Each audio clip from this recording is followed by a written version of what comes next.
Our third witness is Douglas Murray, who's director of the Centre for Social Cohesion, and I think it's fair to say not a fan of multiculturalism, but was Cameron exaggerating when he described it very flatly as a failure?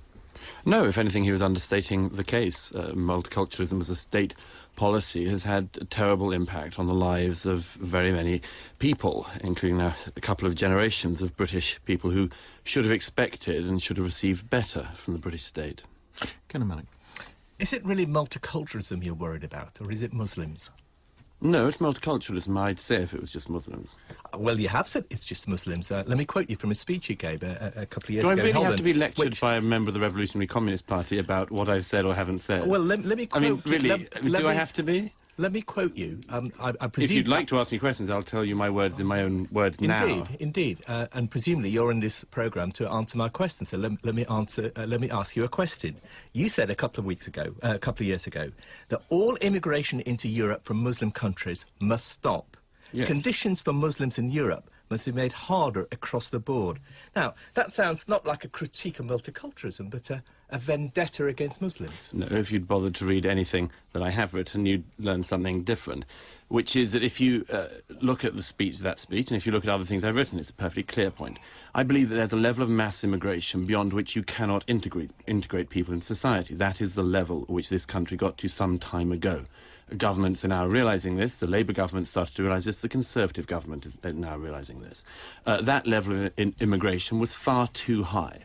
It was, at the end of it, combined with a period in which minority groups, including Muslims, and I think most prominently Muslims, made extra demands from society. Not equality, not just putting up with the same things the rest of us have to put up with, like, for instance, having our views offended, having our feelings offended, having to put up with members of the Revolutionary Communist Party saying things and so on, but by the fact that certain minority groups decided that they should have extra rights, such as the right not to have their religious opinions offended, the right to claim money from the state, to be themselves, money from the state to protect themselves from criticism, and so on. That has been an incredibly divisive policy, and I hate to tell you, but I'm not the only person who's noticed it.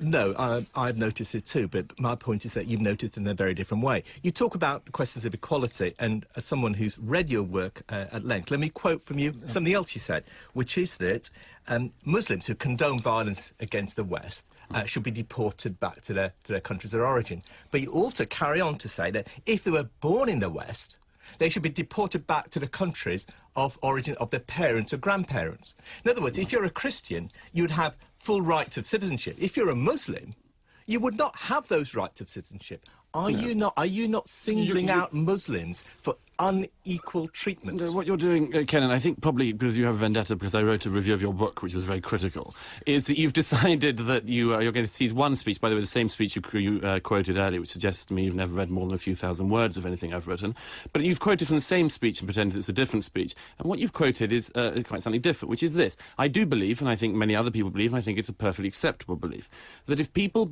hate this state, hate this country, hate Britain, take advantage of it, plot against it, plan to murder people in it, then they should have no part in it. This is a perfectly respectable theory. This is a perfectly respectable opinion. President Sarkozy in France has said a similar thing. This is just what people like you do from the extreme left, and you try to pretend that anyone who has ordinary conservative with a small c opinions has a view that's beyond the pale. I think most of your views are beyond the pale, but I don't think you have to be out of the debate. But I don't see why treating Muslims differently from the way you treat Christians. You wouldn't deport Christians, you would deport Muslims, even if they were born in this country. I do not see how that is equality. No, we come back to that. You haven't even bothered to ask me about multiculturalism. You just decided to go on a personal vendetta, and that's your own call. It's your own waste of time.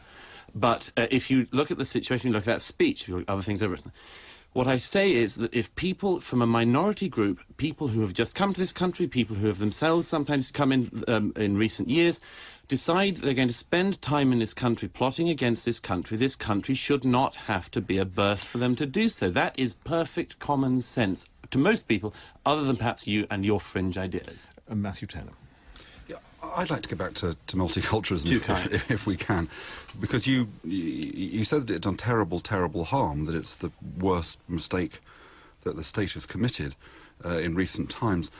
I'm kind of quite interested in this. I mean, Do you think that the greatest duty we have to young people, for example, is to kind of to manufacture a kind of certainty and consistency in their national culture for them to feel pride in that, or is it actually to give them an ability to appreciate and understand people from other cultures? Which do you think is the most important attribute for us to be developing? The most important thing that Britain and other countries can do now is to do what the German Muslim writer Bassam Tibi described as to form a light culture, a core culture, a culture which allows all sorts of variations with certain limits, all sorts of variations, but which are united by a common theme, rather like in a piece of music of the theme and variations. The variations on the theme only work if people know the theme. I think that one of the worst things by taking this entirely culturally relativist... We have to create a new... Can I get this right? Just because I really am trying to clarify, we have to create a new... It's not an existing culture. No, it's an existing culture, but we have to be able to reassert it, reinforce it. We have to educate people. Instead of educating young people in hating or distrusting their country, hating and distrusting their past, is to also teach them, at least in a complementary fashion, some of the good things about their culture. Teach the common narrative of this country. That is something that people of any background could come into, could be part of. I wonder whether your suspicion of multiculturalism is this, that you...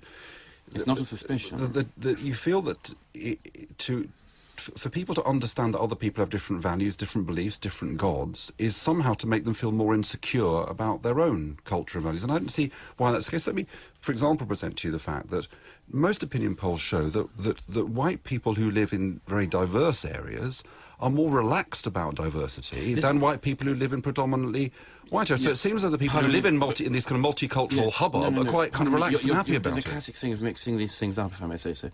That is an example of a multiracial area you're talking about, not a multicultural area. Multiracial... Hang on. May I just finish at least one point? Multiracialism, pluralism, having people of different backgrounds in society is something that I and most of us support.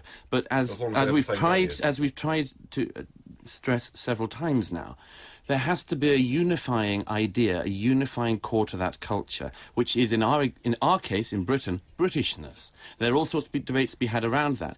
But the idea that you do not assert a common value, a set of common cultures, a set of common values, means that for many young people in this society, there is absolutely no imperative whatsoever to be a part of this society. Society doesn't even encourage it, doesn't ask them to be. And in that situation, we should not be surprised that some people not only turn against our society, but themselves fall prey to radical and extremely vicious ideologies, which are, I think, to the detriment of people of all faiths, all backgrounds, all races, all creeds.